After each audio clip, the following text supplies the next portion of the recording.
So, hi, I'm Jeannine from Kargo. I've been at Kargo for about a month and a half, and I will tell you, I am so happy to be at Kargo because this whole conference at NRF is about tech, and I'm so thrilled to be at an ad tech company. So I just have to say that right now. And I'm with my new BFF, my new friend, Amy Spiridakis. And she is the vice president of category marketing at Target, and she came in July of 19, and her career prior to that was at Pepsi. And I want to ask her a couple questions about her esteemed career and how she zigged and zagged, and it's all coming together. And I will say that she was recruited by her former boss, so that says something about her. So she might not brag about herself, and there he is, right there. Good taste. So Amy, tell us about yourself and Target, and how you got there. Yeah, well, Jeannine, it's so fun to spend time with you. We love each other. Really funny because it also is reminding me that my LinkedIn is slightly outdated, but. Yeah. I feel, and I'm super fortunate because I'm looking at all my Target friends who are here today.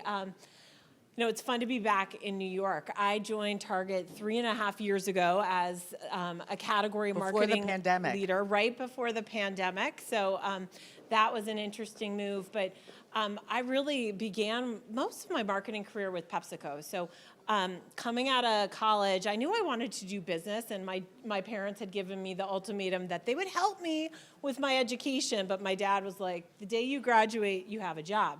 So I actually studied hotel administration here in New York at Cornell University, and I picked that because I loved working with people. I loved that there was an analytical side, but then there also was a creative side of how do you delight people and create an experience that is really memorable. So long story short, spent a few years in that industry, and the more time I spent there, I realized that what I really loved was studying how people think and what would make you choose that vacation over another vacation. And I realized that I'm really going back to business school and studying more formal training. In Minneapolis, right? Yes. So it's like coming to Target, it's like coming home. Yeah, I'm a bit of a boomerang and a couple of friends. So I moved, I had family ties in Minneapolis. I went to the University of Minnesota, and yes, a golden gopher maybe.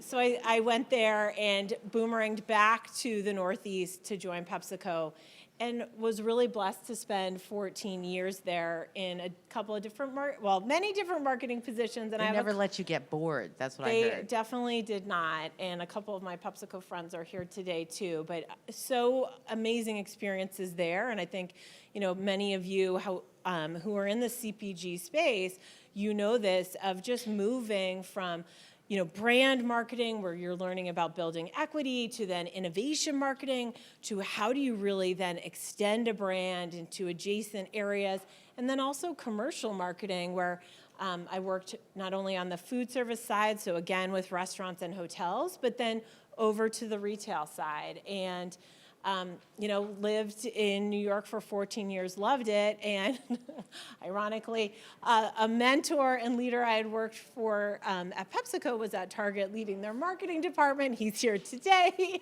And he gave a great panel earlier, yes, too. He did. I said, I will not be as polished as he was, but I think, Jeannine, long story short, of finding my way to Target was exciting for me on a couple fronts, because from a career perspective, I love studying the consumer. I also love that continuous learning, and organizations like PepsiCo, certainly like Target, really, really give great opportunities to continue to grow as a professional and as a leader. So it's certainly an honor to work with colleagues that I've enjoyed working for in the past, and then new colleagues as well. Well, I think it's the ultimate compliment to be recruited by your former boss, Well, we'll see. Rick, and so it says a lot about you and your star. Here's what I'll say. Okay, start July 2019. Boom, COVID. Talk about what you learned. What do you think about what you learned? And since you're a perpetual learner, what have you learned about retail and the consumer and products, pre and post COVID? Well, I feel super lucky because I started July 2019, and ironically, the last day in the office was March 13th, 2020, which March 13th was my birthday. And I remember, Oh. colleagues in the office That being was like, Friday the 13th. It was Friday the 13th, right? Which we all Lucky. probably all look back on. I was really lucky to get 7 months working, in the office, getting to meet all different people across Target. I got to spend some time in stores and travel with different teams. And, the culture at Target is really, really all about the people. And our values of care grow and win together. And I think Call the people your consumers guests, which I love. Yes. I love that. Which has a ton of meaning of I'm how a do you guest provide. of Target a lot. Good, keep coming. Yeah, I can't And seem to get hopefully out of you there all without too. spending $300. I don't know why. It's like, no matter what I'm going for, it's $300, $300. I'm like, $300, We say thank you. But I think, having those time together, and I think over the past 3 years, as we've all worked differently, I feel fortunate to have had that foundation. And certainly now as new folks have joined, even changing roles, and I'll speak to that. I've changed roles at Target in the past Yeah, they never 6 let you get months. bored, right? You're doing food and beverage now, Yeah, right? so now over the past 6 months, and this is where members of the team who are here from the food and beverage team at Target, I had the opportunity to join the food and beverage team leading strategy and operations. And certainly, using different parts of my brain, getting to meet different people across the organization. And, I think for all of you who are here with marketing backgrounds, I think as students of the consumer or students of the guest, as we talk about it, right, you have that foundation and the capability to grow and stretch in different ways. So That's I'm grateful awesome. and I'm thankful I started pre-March 2020 for many reasons, but it also gives you empathy for when new people are joining teams. How can you help them? Because we are working differently than we were 4 years ago. 100%. I mean, it's a learning time for all of us, right? Because the consumers change. The consumers change their behavior. And you've done some amazing innovation in this since post-COVID. Like, tell us a little bit about what you're doing in food and beverage. And I was hearing about those cool meal kits. I got to go. Got to get one. Part of my $300. Well, I'm sure there'll be a new part of it. And certainly there's members of the team here that are very close to that work. Actually, it was one of the projects when I joined on the marketing side. Target was launching a new flagship food and beverage brand called Good and Gather. Now, 3.5 years later, it's a $3 billion business the leader sitting in the front row. $3 billion? Yes, $3 billion. Can we say that again? $3 Right. billion? That's a lot of money. Across so many different categories, and it really, Target is building brands, not just labels, brands that Amazing. can really delight guests Great. with affordable joy, with convenience. So definitely your next time at Target when you're looking for something different for your dinner or for even to serve for your families for lunch, there's thousands of options within Good and Gather to really help you there. So now I'm spending $315 because is that what I heard? Like they retail for that? Oh my God. So. Well, and Jeannine's referencing meal kits that Rick spoke about at the NRF panel earlier, which just putting different combination of Good and Gather products together in a bag, right, on an end cap. So then when you're looking, and we know that we all do this, looking for what are you going to serve for dinner that night, it's conveniently there with family favorite recipes that taste great and are really, really affordable. So in this digital world, Target's always been about brand. I mean, everybody knows Target. The brand is so strong. But how does content drive to commerce? I mean, we at Kargo really care about that because we know that the consumers really are getting a lot of their information in a different way than they ever have before. So tell me about how content drives to commerce. Yeah, and there's a rich history around Target and inspiration. And certainly at the NRF show this week, if you've walked the trade floors, it's crazy. Jeannine and I were saying it feels like a technology show, right? Ad tech. Definitely with Kargo. what we think about is how do we really compress the moment from inspiration to conversion. And when I was still on the marketing side at the beginning of 2022, we tried to look at where are those media channels, media partners that consumers go for inspiration. Of course, on Kargo. Of course, which we do work together, and really trying to compress that journey. So Makes at the sense. moment of inspiration, and certainly whether it's through influencers or partners and affiliates, how do you really then allow it to be really easy of like, I love that, I want to buy that. Love that. And And it's making it easier for the consumer, right? right, so, everything from all the digital tech and ad platform folks who are looking to make sure that you don't have to put your target profile in multiple times. And so how can we really help make it easy and enjoyable for you? That's great. Well, I'm sure it's going to turn to $400 soon next time I go. So now I know that Target made a big shift. You took all your agency creative in-house. And tell me about that move and the significance of that. Since we were talking about content and creative, like it's all there. It's all right next to you. Yeah, well, certainly Target works with a mix of external agency partners as well as the in-house team. And I was telling Jeannine as I was talking about transition from CPG world over to Target, that certainly was something new to get used to. And certainly my prior employer had a large design group, but we are blessed at Target to have a large in-house creative team. And there's so many benefits of that in terms of the institutional knowledge of really great, talented, creative people that know the brand really well. They also have the history of when things were really effective and maybe sometimes when they could have been even better. So that has been just really great to experience working with creative partners who are not only knowledgeable about the guest, they're knowledgeable about the brand, and then they have the history. So certainly so many benefits of that. I think there's also, can be at times, challenges of certainly, throughout the pandemic when different types of work stalled, with the obvious being experiential. And so it's really fun to see now all different parts of marketing back up and live again. That's great. To really help great, grow isn't the it? brand. That's awesome. And then how are you measuring success? I mean, a lot of this conference, people have been talking about data analytics, and, but that's not everything. It's directional. So how are you measuring success at Target? Well, certainly, and we had a fun roundtable discussion a little bit earlier. Certainly, I think a lot of the same metrics that are used consistently by this group.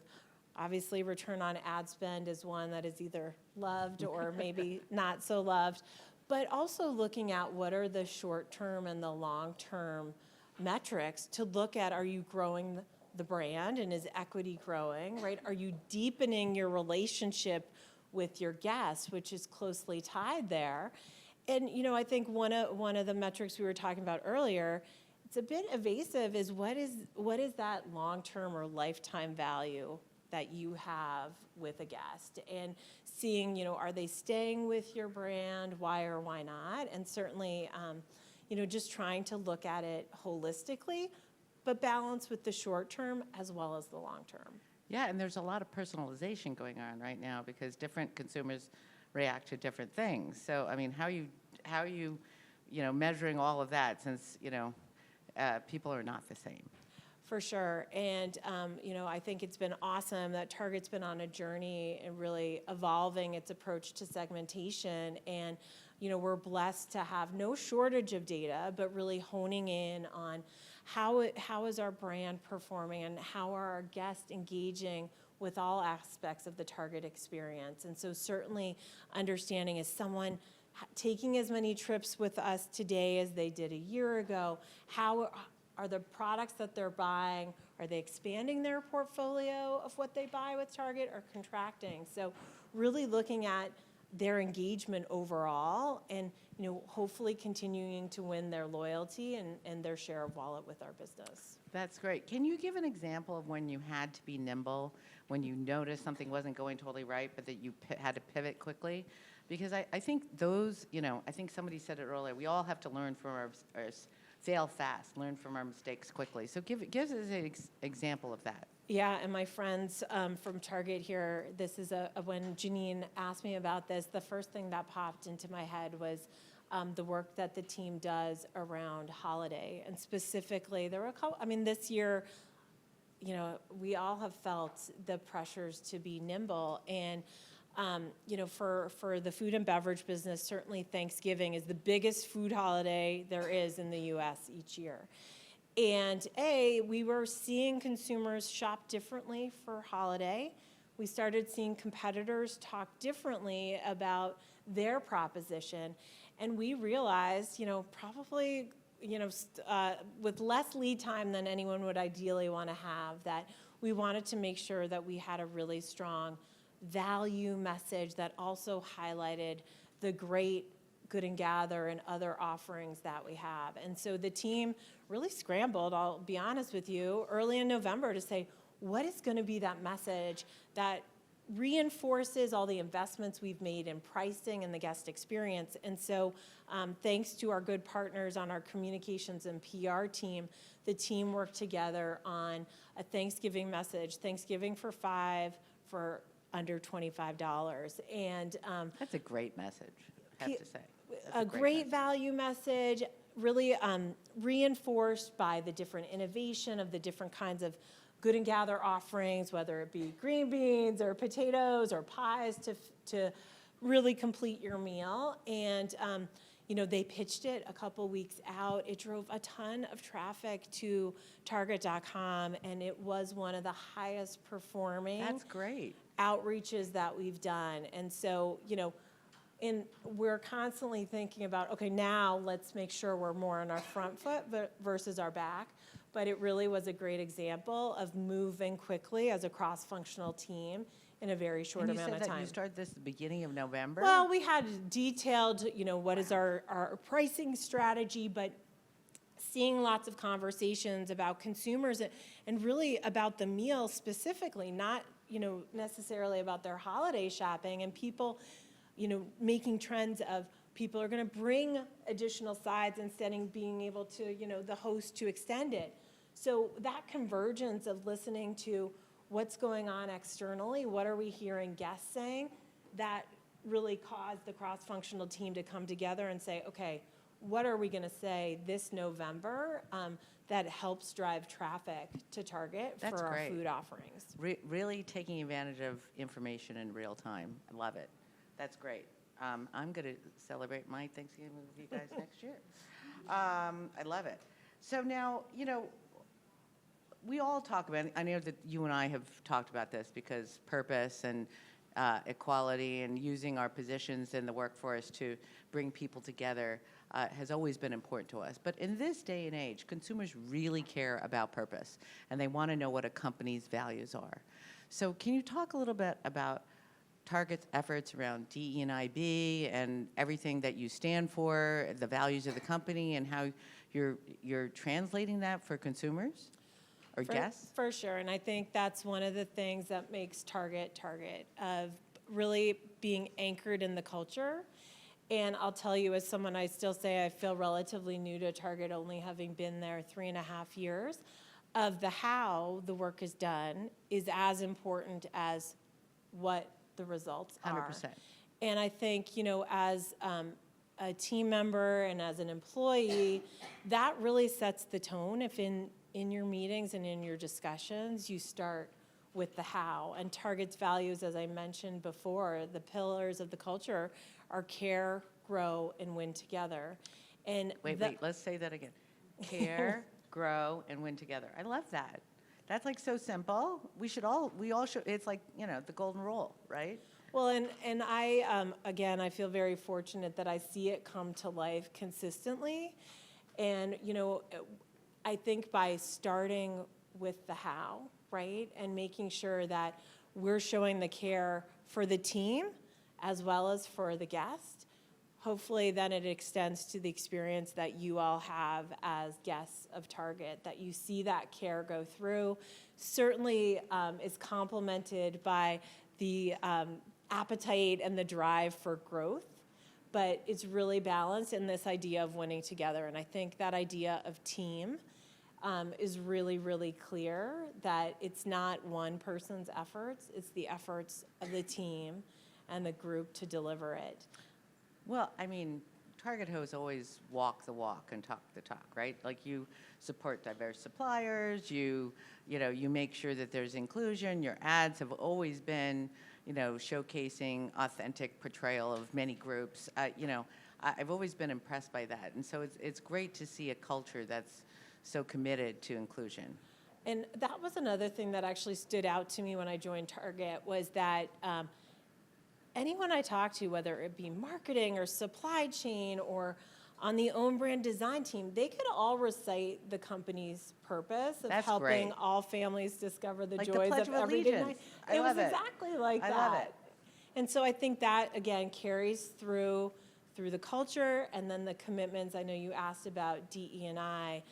Target has made very outward commitments, giving back to communities, growing our business with diverse owned brands, and that is a constant through line as well, as we look to how do we drive growth. It's to really help deliver for all those families that look very differently right across this country that we live 100%. in. I mean, I have made a professional and personal commitment to making sure that general market and multicultural markets become one, because I think that's our obligation as an industry, and anyone who's not doing it, shame on you.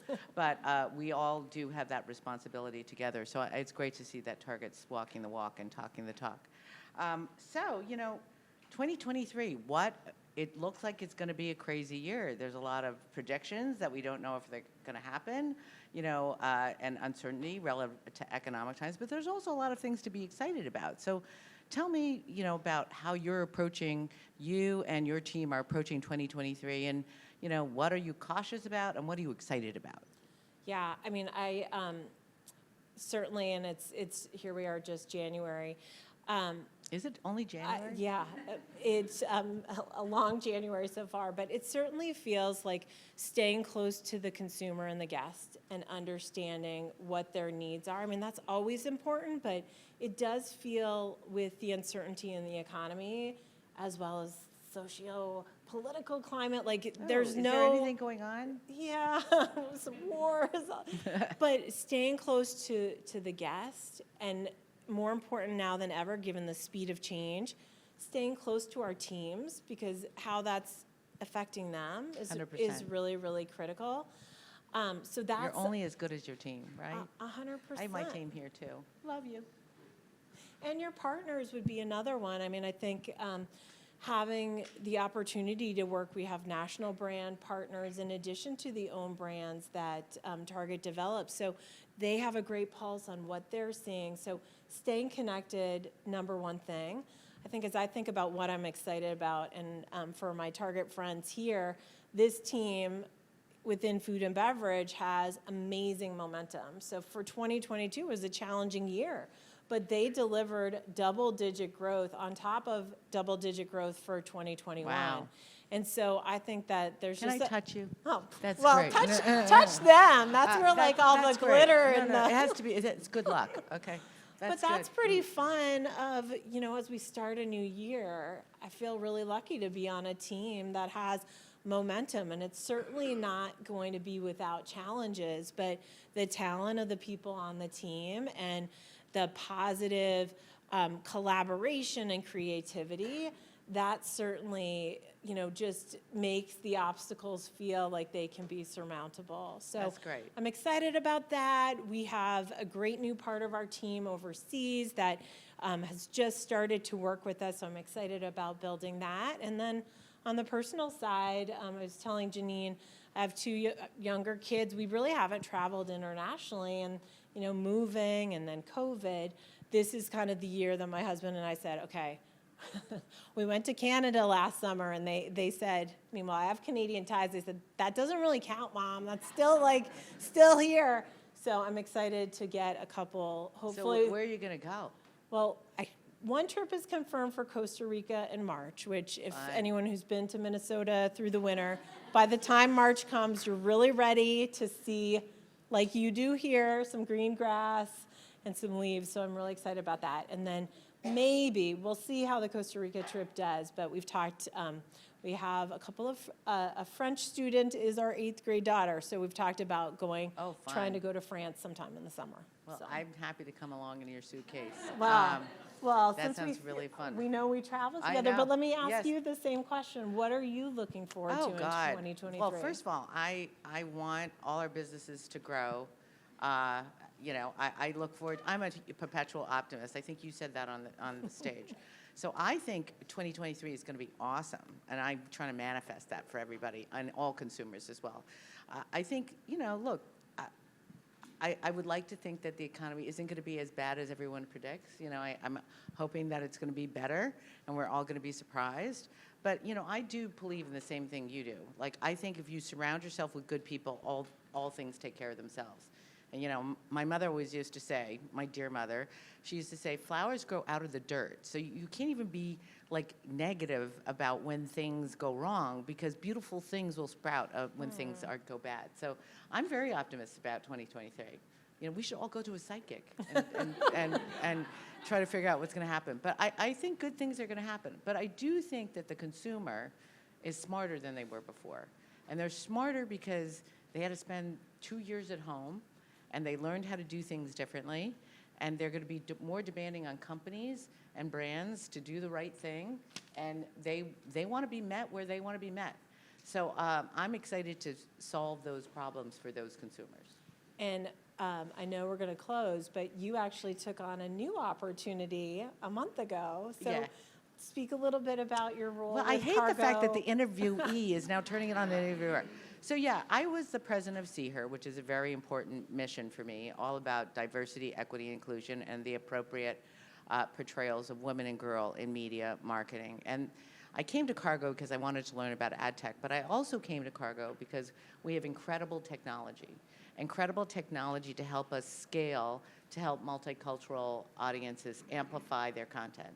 And so I'm really excited about that, and, you know, just learning about the whole crazy ad tech business, you know, and just being able to be with all my friends in the business. So I'm really optimistic about 2023. And I have 3 kids too, and they too want to go on a vacation and spend all my money.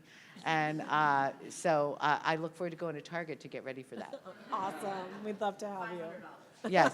Well, you know, it's growing every time we have a conversation. I mean, literally, I have to say, I really cannot go through Target without picking up like 10 different cute things that I didn't know that I needed. And, you know, they all are displayed proudly in my home. Well, we love that. We definitely want to bring affordable joy Yeah. to you Oh, lots and of joy. everyone. And I have hopefully lots it'll of be a Target great joy. year. So anyway, I don't know where we are on time because I'm not good about time. Are we good? So should we open it up to any questions? You know, and feel free to ask us anything, even personal. You know, except for I won't tell you my Speak weight. for yourself. Exactly. I won't tell you my weight, or you know how old I am. But other than that, all good stuff. You know what?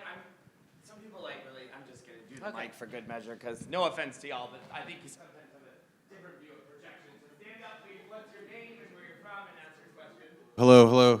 I can project, but I'm Dylan. I'm at Kargo with Jeannine and a small crew here. I had a super quick question.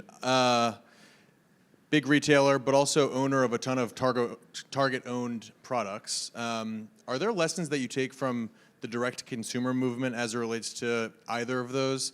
Things like philosophy and growth marketing, or agility in terms of product placement, or things like subscriptions, interesting things like that as a retailer, or also as a owner of a large portfolio of products that you're selling yourself? Well, certainly, and I'm laughing as like my Target colleagues are in the front as well. Certainly, we're constantly learning and evolving, whether it's from the brands that we developed, which we reference as our own brands, or the national brands, or to your point, there's a good number of direct-to-consumer brands that selected Target as their first big kind of brick and mortar experience. And so, we learn with them when they come to Target. It's certainly exciting to see all the newness and innovation that they bring to a category and business. And, I know as we, even last week, had an internal meeting where the teams were talking about some of those DTC brands. So we definitely try and learn not only through our own brands, but through the other brands that are sold at Target. Other questions? Yep. Hi, I'm Allie Demchak. I'm from Lactalis US Yogurt. You know my brands, Stonyfield Organic and Siggy's Icelandic Style Ski are both sold at Target. Knowing that shopping habits have changed for the Target guests and consumers as a result of the pandemic, what else is on tap with Target to capture that second basket? Because I feel like you guys in particular were ahead of the curve on, or the curve on curbside. Same-day services or online pickup in other nomenclature.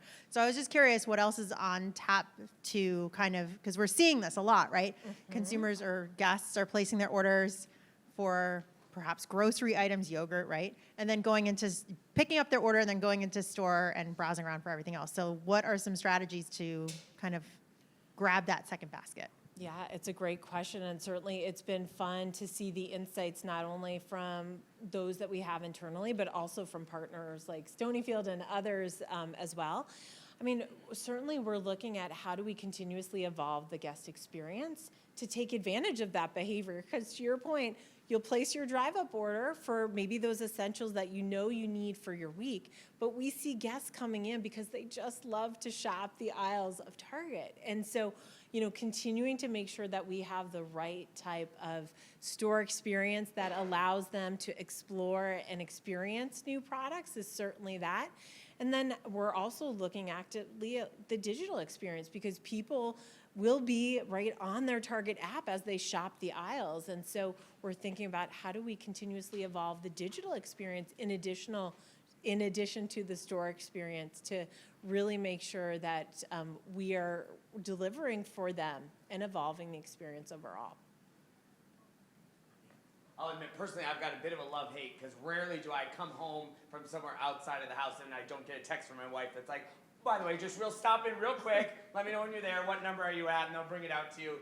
But on the flip side, I'm not allowed to go in to pick it up necessarily, because then I'll come home and she'll be like, what is that? We didn't need those groceries. I'm like, yeah, but it looked really funny. And then she's like, no, I had a plan. I bought what I want. But hey, you won. Way to go. Marketing win. Name, please, and where you're from. Hi, Melissa Tatoris. I'm with Zeta Global now. Oh, thank you. Thank you. I just bought them, so I appreciate that. I spent 23 years in retail, and I would love to hear how the Ulta install is driving traffic. I know when I walk past and I see NARS inside of a Target, it makes me giggle with excitement. I did see a lot of out of stock, so I'm sure the inventory situation is there, but I'd love to hear just some stats on how that's doing to drive your overall brand extension and experience. Well, certainly I would not be the person to be able to have those stats for you. 6 months ago, I was working more closely with the Ulta team on the marketing that we would do together. But certainly we've seen great incrementality there. And the brands, right, the ability to offer more premium beauty at Target, which we know resonates with our guests, it, to the earlier question, right, continues to evolve that experience of I can get even more at Target and really explore different avenues. I think from the digital experience side, that's where there's been augmentation there of the virtual reality try-on with a lot of the products from the Ulta beauty brand. So I think that's also brought another dimension. And then on the loyalty side too, our loyalty teams at Target and Ulta Beauty have worked together because a lot of those consumers shop both businesses. So again, how can we help capture more of that share of wallet that they're looking for in premium beauty has been a great benefit to the partnership. I love that because it's like all boats rise with the tide type of philosophy. I think that's so smart. And as a beauty consumer, among a lot of other things, I think that it was a brilliant install. It's been really fun to read the comments of people would say, I can get my coffee at Starbucks. I get to shop the aisles of Target and get Ulta Beauty. It's kind of like the trifecta of having all those three together for a little retail therapy or self-care moments. That's great. That's great. Thank you. I was excited like you. Gotta talk to them. Any other questions from the crowd?